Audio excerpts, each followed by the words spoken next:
வணக்கம் நண்பர்களே. சென்ற அத்தியாயத்தில் நைமிசாரண்ய முனிவர்கள் அருகம்புல் கிடைக்காத சமயங்களில் எதனை கொண்டு விநாயகப் பெருமானை வழிபடலாம் என்று சூதம முனிவரை நோக்கி கேட்டனர். இனி அருகம்புல் கிடைக்காத சமயங்களில் வன்னி இலையையும் மந்தார மலரும் கொண்டு விநாயகப் பெருமானை தரிசிக்கலாம். இப்படி தரிசித்தாலும் அருகம்புல்லை கொண்டு தரிசித்த பலன் கிடைக்கும்.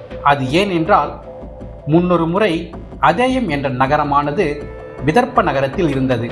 அங்கு இருந்த காட்டுப்பகுதியில் வாழ்ந்த வீமன் என்ற வேடன் அப்பகுதியாக வருவோரிடம் வழிபறி செய்து வாழ்ந்து வந்தான். ஒரு சமயம் அவ்வழியாக திருவிழாவிற்கு வந்தவர்களை மிரட்டி அவர்களிடம் கொள்ளையடித்தான். அப்பொழுது அங்கு வந்த அரக்கன் அந்த செல்வத்தை அடைய வேண்டி வீமனை துரத்தினான். வேகமாக ஓடிக்கொண்டிருந்த வீமன் ஒரு வன்னிய மரத்தின் மீது ஏறிக்கொண்டான். அப்பொழுது அந்த மரத்தின் சில இலைகள் கீழே இருந்த விநாயகர் பெருமான் மீது பட்டது. இவன் மரத்தின் மீது ஏறியதை பார்த்த அரக்கனும் அவனை பின்தொடர்ந்து மரத்தின் மீது ஏறினான். அப்பொழுதும் சில இலைகளானது விநாயகர் பெருமான் மீது விழுந்தது. இருவரும் மரத்தின் மீது அமர்ந்து சண்டையிட்டு கொண்டே இருந்தனர். அப்பொழுது இருவரும் நிலை தடுமாறி கீழே விழுந்து மண்டை உடைந்து இறந்தனர்.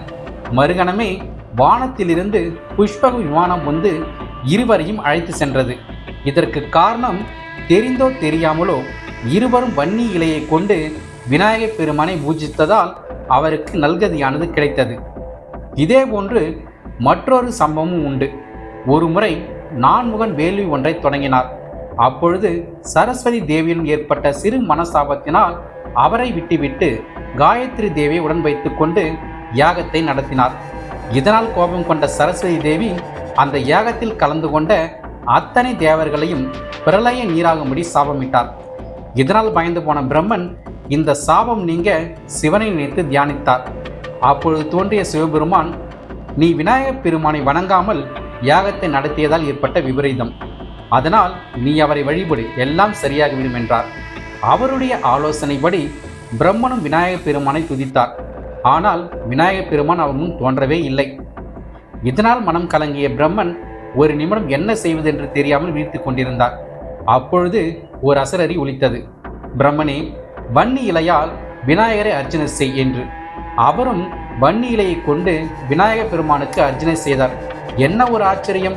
உடனே விநாயகப் பெருமான் வன்னி மரத்தின் அடியில் மூஷிக வாகனமாக காட்சியளித்து பிரம்மனுக்கு ஆசி வழங்கி தேவர்களுக்கு சுய உருவத்தை கொடுத்தார்.